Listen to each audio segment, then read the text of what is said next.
every day of the finest ingredients in health. Now I have a swell surprise.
Made fresh every day.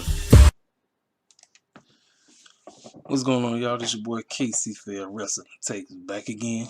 Back-to-back reviews. Now we talking about AEWDynamite. How did I feel about this show? Now I know there's a lot of people said this show was off the chain. This show kind of was average for me. I'm gonna keep it a buck, man. Wrestling was great on this show, man, but I have a lot of issues. But I seen on this show tonight, some of the stuff really didn't make no type of sense. I was like, listen, man, look, I'm so grateful that Tony Khan and them got, we got options. We got options where we can watch something different, you know what I mean? And this is how I feel about Tony Khan and them. I feel like Tony gets very complacent. Tony and them would do an outstanding episode one week and then come right back and act like they don't even know what they're doing. I'm like, and I understand. I know every week, I know every episode ain't supposed to slap, but at least make stuff make sense. Please make it make sense. I'm serious. I was like, some of that stuff I questioned the book, and I'm like, I wouldn't have done that. I wouldn't have. Like, what the heck is what? Like, I thought QT Marshall was dealing with Dustin, and I thought Cody was dealing with Penta. So now we got Cody versus QT Marshall. Make it make sense. But anyway, before I begin this review, I want to first and foremost, I want to talk about two things. I want to talk about Brandy Rose and Cody Rhodes reality show. And also, too, I want to send my thoughts and prayers out to my man Caesar, but I don't know how to say his last name. He was on the show. He wrestled against Paige. His wife is going through leukemia, and he was looking for somebody to have a bone marrow, and I think somebody actually gave him the link to set it up or something like that so they get the bone marrow for his wife so that leukemia don't come back. Just continue to keep them in your thoughts and prayers and everything. And, you know, like I said, man, look, let me tell y'all something, man. I know it's a lot of people that can't stand AEW. They can't stand it. They hate it. But when it's stuff like that, I don't care if you like AEW or not. It ain't. We're not here to bash them or nothing like that. It's like just reach out if you can. If you can't, you know, just pray for them and, you know, keep it moving. You know what I'm saying? That's the one thing I gotta give some of us in the community. I give a prop about that situation. You know. Now my thoughts on this whole reality show.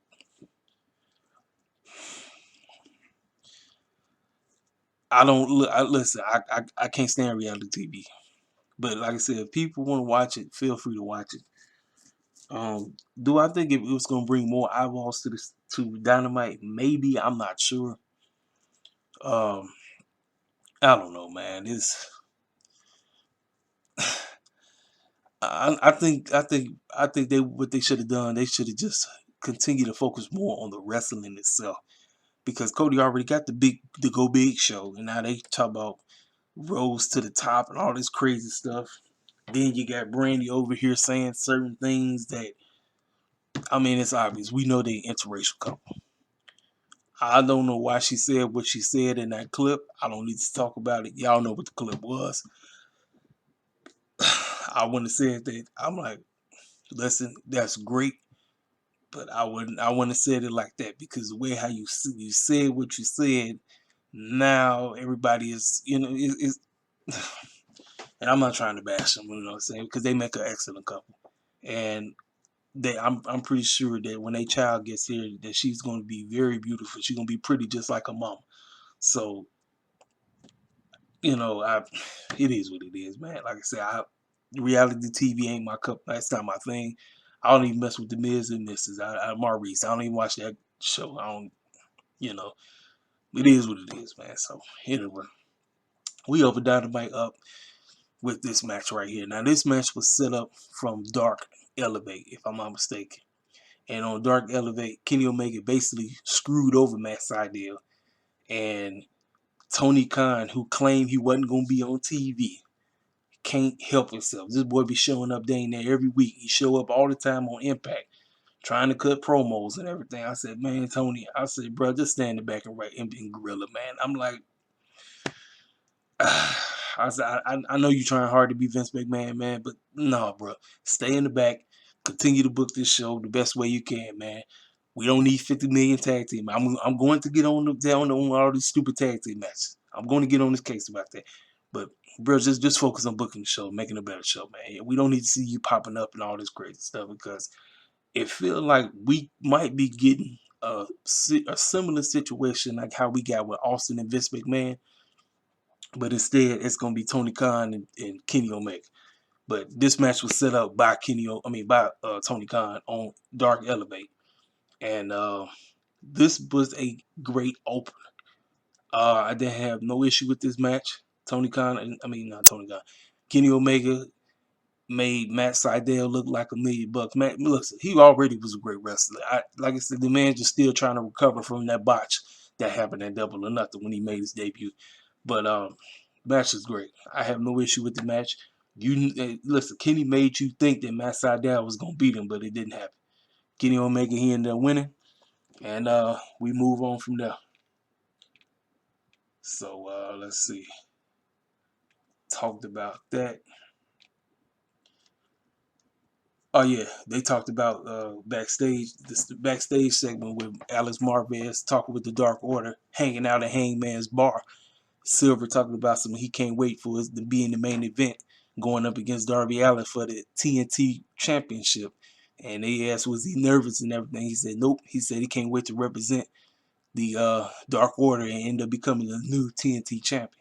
And it was funny seeing Hangman out there back at the bar. And like I said, this whole deal about him joining the Dark Order and everything. And like I said, man, I feel like everybody's in limbo right now. And like I said, with the passing of Brody Lee, man, it's like, man, it's like the Dark Order is like right there. It's like they've been losing like crazy. It was like, man, they was on the rise of doing something after he passed, but now I just feel like they back in limbo again. Now I did like this. As soon as Kenny Omega's match was over, the guy who I just got through talking about, whose wife needed the bone marrow, went against Hangman Page, and I liked how they followed each other. It was soon after Kenny Omega's match was over. We got Hangman Page versus Caesar Bononi. I think that's how you say his last name. I said, now look at that. I said, the man who I believe is going to take the AEW World Heavyweight Championship off of him is following him up. And I like that. I like that very thing. That was great. I said it. I like how they follow one another. When they say pay close pay close attention to detail, I like that. That was great. I like that. Salute to Tony Khan on doing that. This was a very quick match. My man Caesar, he tried everything he could, but Hangman, he ended up beat the brakes off of him. So then Paige, he celebrated by drinking some beer. You know the name of the game, right? So then we got Lance Archer cutting an excellent promo. No Jake the Snake Robin in sight. Nowhere in sight. Talking about something he can't wait to face Sting and all this crazy stuff. And he said he gonna become the TNT World Heavyweight Champion, all this nonsense. And listen, man, the promo was right to the point. He said what he had to say. It was quick. No Jake in sight. I say this man, hanging out with Jake the Snake Roberts has turned this man into excellent promo. And I said it's about time that they start building Lance Archer into a right way. I like that. That was great. So then they recap from last week from the outstanding performance between Britt Baker and Thunder Rosa. Like I said, I can't give the ladies no more praise than I gave them. They went out their way and they gave us a banger. Like I said, Britt Baker has turned me into. I am a huge fan of Britt Baker now. I was not on her bandwagon when she first came, and I wasn't on the bandwagon when she first turned here. I was like, how the heck am I supposed to? I was like, okay, she's a doctor. All right, great. She's a dentist. Boom, boom, boom, DMD. I'm like, she has turned me into a fan. Why? Because she's getting better on the mic and she has improved so much in the ring. Now she showed you how much of a bad butt that she could be. I don't curse on my channel, so y'all not going to hear me curse. I don't disrespect women. I don't call them out their names. I don't call people nobody. So I'm not going to say what most people say. But she is a bad butt. Y'all know where I'm going. And Thunder Rosa, listen, Thunder Rosa is the same thing. You know, the ladies went out there. They did what they had to do. Everything was great, right? So anyway, you got Tony Schiavone talk with Britt Baker. And Britt Baker took the mic like she always. And she said, well, you know what? She said, everybody, what did she say? She said something about, everybody out here. Oh, yeah, it's funny. Everybody was booing and everything. Like, she's doing her job. She the heel. She talked about some, no disrespect to Mick Foley. But it took that boy 20 years to become a legend. And I made myself a legend in one night. He actually responded and said, you know what? He said, I love you, but that was a jab. It was a little jab. And I know what she was doing it for, but the fact that she got him to respond, I say, hey, excellent work for Britt Baker. Excellent work.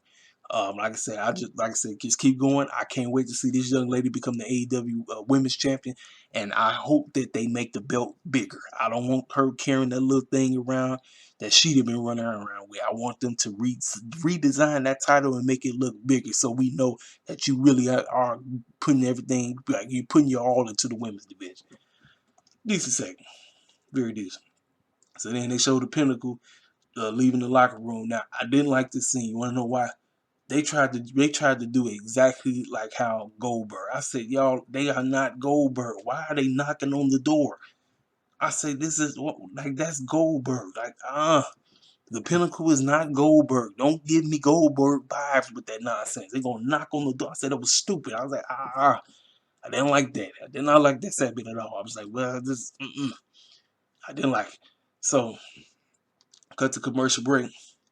And you see Christian Cage talking with the Varsity Blondes and Dante Martin. Now, I've been trying to figure out where his brother at. Did nobody say the man was injured? I ain't heard nothing. I ain't seen the man. I just been seeing him. I ain't been seeing his brother. And I'm like, I say, ain't nobody saying nothing.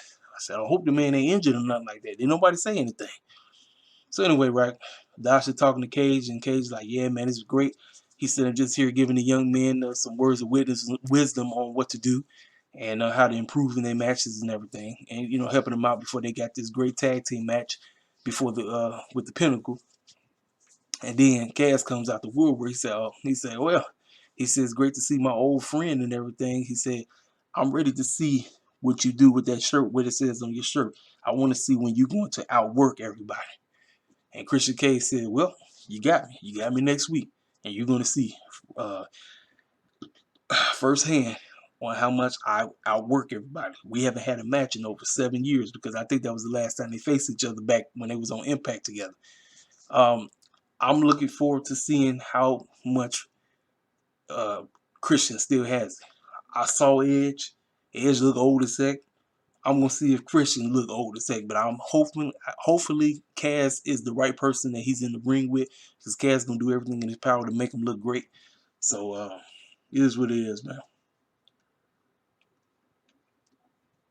We got the Pinnacle versus the Varsity Bonds and Dante Martin. Very good tag team match. Y'all know me. I can't stand multi-man tag team matches, but when the match is good, when you got cats that know what they're doing, you're gonna have a decent match. Match was decent, right to the point. I just didn't like my man Dante taking the pin. I said, you couldn't have one of the Varsity Blondes take the pin. I said, oh man. I said, man, there they go. My man Dante Martin get pinned again. I say, Top Flight. I said, what happened, man? Top Flight they was on the moon. They was like, my man, they was like Cameron. They was like Cameron Grimes. Like, they was getting pushed to the moon, and now they get pushed downward. I'm like, I don't know. I have no idea. But anyway, so after they won the match, they all hopped on the mic, cutting promos out this world. Listen, everybody in the Pinnacle is an excellent mic. Everybody in the Pinnacle can talk their tails off. They can talk. I'm like, I love it. Like I say, they keep this up. I can't wait to see all these cats with titles. I can't wait. FTR should still be the tag team titles today.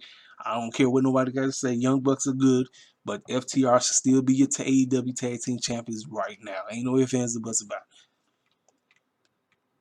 So after they said what they said, MJF said that Jericho and Inner Circle, they terrified and we gonna beat them up. Like I said, where they at? Oh yeah, he said. Then Tony Schiavone was like, "Hey man," he said, "You know why they ain't here? Y'all put them in the emergency room." And then he said, "Do you want us to do the same thing to you, Tony?" And Tony was like, he was looking, scared and everything. I thought so. Listen, man, Tony Schiavone find himself into some of the most awkward situations on this show. It is it's fact that he is the number one commentary, like just like how Michael Cole is the number one commentary for WWE. Tony Khan is the number one commentary guy for AEW. So they have him popping up, all talking to everybody, showing up in the ring, looking like he finna get jumped 24/7. So anyway, backstage, you had Team Taz talking, saying that foolishness that happened with Cage last week, that was a misunderstanding. He's apologized to the group, and that we all on one accord, and that ain't nothing going on with Team Taz. We all gonna be cool. And Cage, Brian Cage, apologized, and that we all on one accord. I said Cage about to break loose. It's coming. You can return babyface. It's sitting right at the door, boy. Now, segment that I didn't like, I didn't have no care for whatsoever. I don't know what they're trying to accomplish with QT Marshall.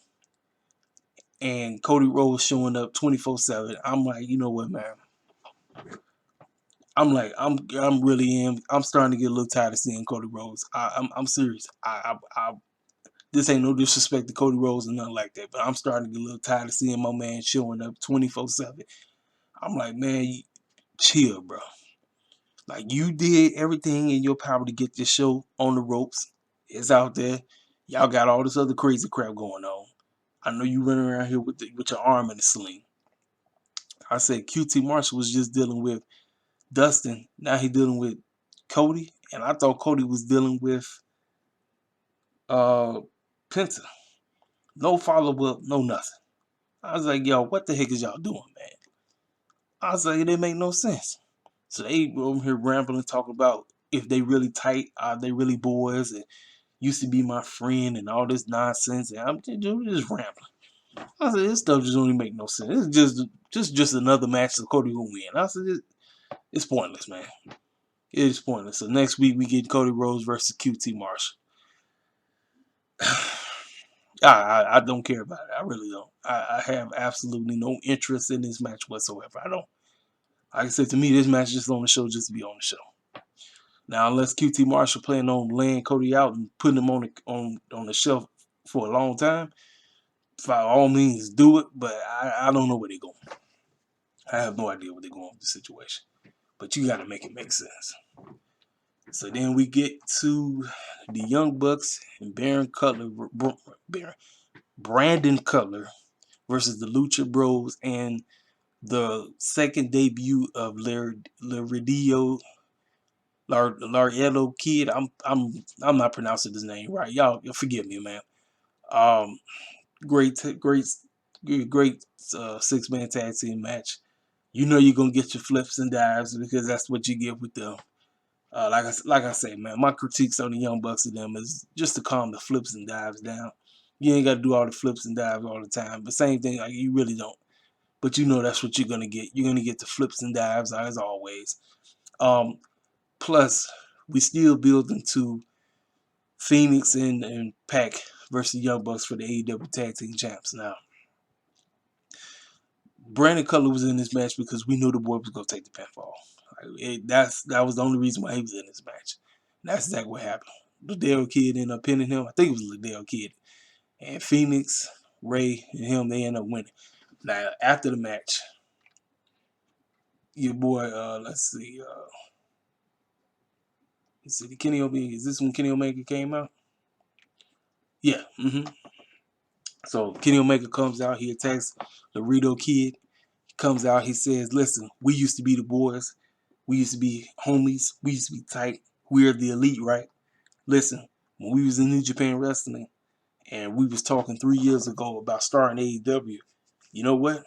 I could have went down to New York where it was better passengers. Now, obviously, when he mentioned New York, I'm like, but see, WWE does have now we know their main headquarters is in Connecticut, but they also have a headquarters in New York. So the fact, but also too, he mentioned New York because that's where WrestleMania started. WrestleMania debuted at Madison Square Garden. So the fact that he mentioned that basically was him saying that he could have went down to WWE, but he said no. He said I chose y'all, but for some reason y'all rejected me. Now, please make it make sense. He said, let's do this. Let's do the doggone go to Mindy's rock on logo. Let's do it. Let's do the rock on thing. If you with me, let's do it. If you're not, we ain't cool no more. Young Bucks, they looked at the man and they walked off. So obviously the elite is done. Like you might as well say the elite is no more. Like that is official. It's over. You got Pac. You got a Hangman Page hanging out with the Dark Order. Young Bucks really can't figure out if they baby faces, heels. You don't know what they are. And Kenny Omega is trying to become Kenny Thanos, and he wanted his boys to be with him, but his boys ain't trying to be with him. So after they walked off, then Ray Phoenix and Penta end up kicking the mic into Kenny's mouth and bust him open and laid him out. So after that, the Good Brothers came out there to help him, and Callis, they came out to help him out. But it was the damage was already finished. So then we got a video package of my girl Jade Cargill. The young lady is coming into her own, folks. I said Jade Cargill, Jade Cargill is coming. This young lady is coming. I'm like, listen, I've been on AEW's helmet about us being on the show. And I gotta say, they are pushing us. We're getting the representation. Now, it could be 1,000 times better, especially with the fellas.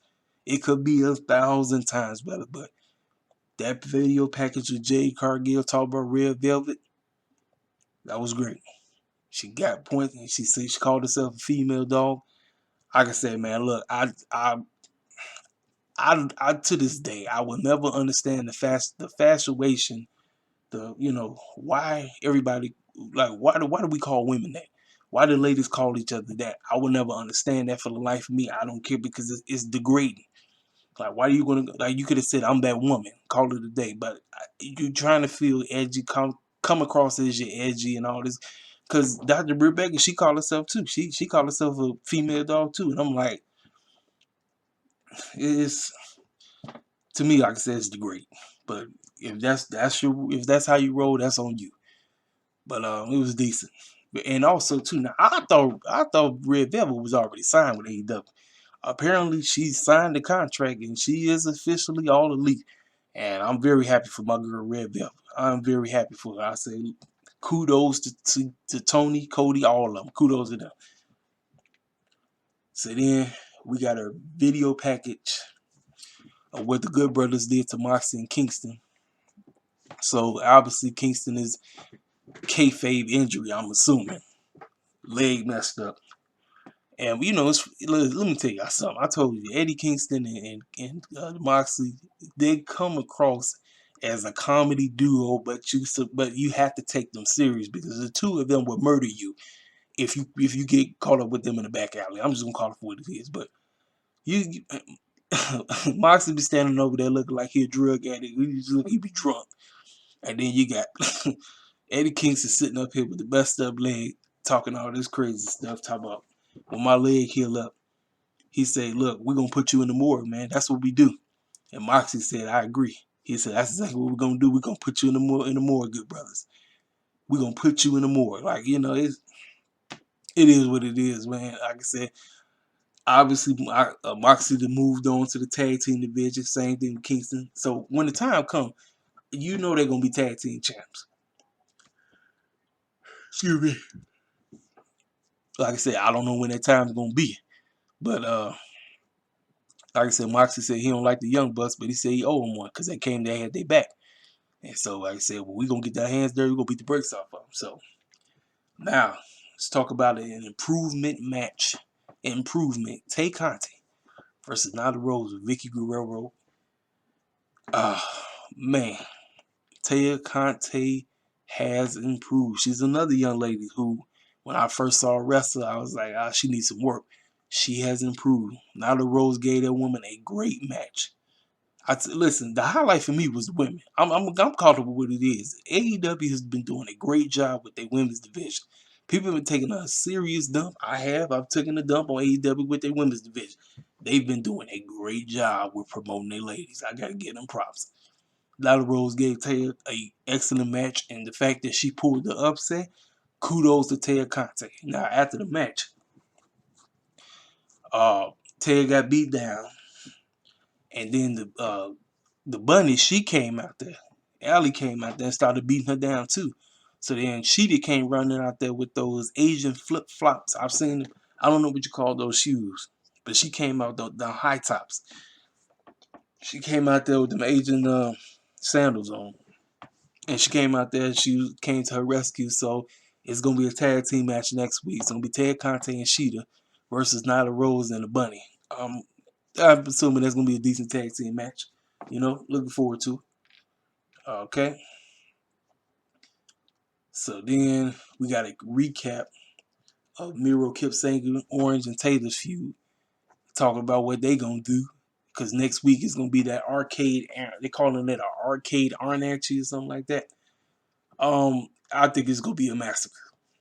And the fact that Miro said we are going to dominate. In other words, he was looking at Kip Sabian like, you know we're gonna dominate, right? You know that, right? We're gonna dominate. In other words, I'm about to destroy you because we're not gonna win this match.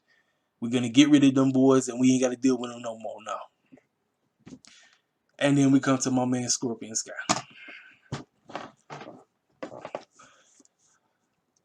Man, when they say how have the mighty fallen, man, how my man go from winning the Sonic the Hedgehog ring, and I'm like this, man. I'm gonna see what they do with him. Like I said, they going all out with this heel run. He said everybody looking at him, they underrating him. He the face of the revolution, all this crazy stuff. I'm like, I said, see, this is what I'm talking about. I said, I'm grateful that we got Jade Cargill and we got Red Velvet and all them, right? But then when we fast forward to the brothers, I'm like, I said, Tony, you got some work to do. You got some serious work to do. And I know everybody can't hold all the titles right now. I know that. But you got some serious work to do when it's concerning us. Serious work. Like I say, got the women going great. Now it's time for the fellas to start getting the proper push that we need. And I don't need no tokenism. I don't need that because that it's too much tokenism going over in WWE. I don't need that over here in AEW. I don't. But we'll see. We'll see where it goes with Scorpion Sky. You know, it is what it is, man. So then, let's see. Yeah, get to the main event. Let's see. Let's talk about this main event. Your boy John Silver came out looking like $1 million at this. Now the boy got injured. It was a scene with him and Darby Allin. They was outside, and when they was right there where the barricade was, the man went to charge Darby Allin. He flipped over, landed on his head, and landed on his shoulder. I said, yeah, I think he's injured. So he was trying to wrestle the match. Like I said, the match was decent. It was a decent match. He was trying to wrestle the match, but you could tell he was injured. Darby did everything he could to put this man Silver. Listen, the young man can wrestle his butt off. John Silver is a great technical wrestler. If you look at him, he might be small, but the young man can go. he can go. And Darby Allin ain't bad himself. So when you put the two of them together, they give you a decent main event. Decent main event. Like I said, it's just the foolishness that happened after the match. Sting was out there, right? Dark Order was out there. Darby retains his title, right? So you think, finish it. He daps the man up. Pay your respect. We go on. Matt Hardy came out there, pulled Darby out, started beating him up. Then the rest of his crew came out there. That's Private Party, Butcher and the Blade, the Bunny. Nyla Rose came out. Ty Conti came out. You had everybody in the Dark Order. It was just one big dumb man brawl. It just looks stupid. I said, Tony, we didn't need to have that, man. The match was fine. You had the man. You had these two fellas dap up. We go off. Great show. No, you had to pull that nonsense. I said, come on, man. Like I said, man, overall, Dynamite was decent. It was a decent show, man. But I just felt like I liked NXT better. I really did. And I clowned Triple H for the stupid booking that he did. When TK, they get too complacent on AEW.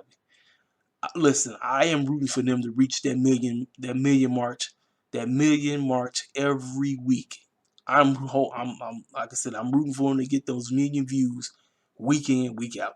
Especially with NXT moving to Tuesday nights, and sound like Impact is moving to Thursday nights. So it is what it is, man. Like I said, I keeps it fair over here, man. Like I said, AEW do some stupid stuff. I'm gonna take a dump on it. If they do great things, I'm gonna give them praise. Like I said, this episode I seen some good stuff. It was decent, but there was some things I shared with you that I wasn't feeling. I wasn't feeling it. And overall, like I said, if I had to pick, NXT won this week. Now, the views and show it. AEW go beat them in interviews week in, week out. That's not a question. Now, TakeOver coming up. I expect TakeOver to get all the views. I expect them to win. Now, somehow, some way, Dynamite still beating with the takeovers. I'm shaking my head. But that's the name of the game because they figure we moving. We might as well kick AEW while they down one last time. Let us beat them one last time before we move over to Tuesday nights. What y'all think, man? Did y'all like the show? Did y'all think this was a fire episode? Or you kind of feel like me? You was like, yeah, it was decent, but they still have some issues that they got to work out. Like I said, you got to make things make sense. Make stuff make sense. Like I said, I understand that y'all kind of getting complacent because you got so much time before Double or Nothing. Double or Nothing is not until May 30th. So we got so many episodes that we got to try to put out there to keep things going. And I understand every episode not going to be a rocket launcher. I understand that. But you got to make stuff make sense. Make stuff make sense. If you make stuff make sense, everything's going to be great. Hey, man, this your boy Caseyville, King Self for Life. Hit me up in the comment section if you like, subscribe. If you're new to the channel, holler at me. I'm gone.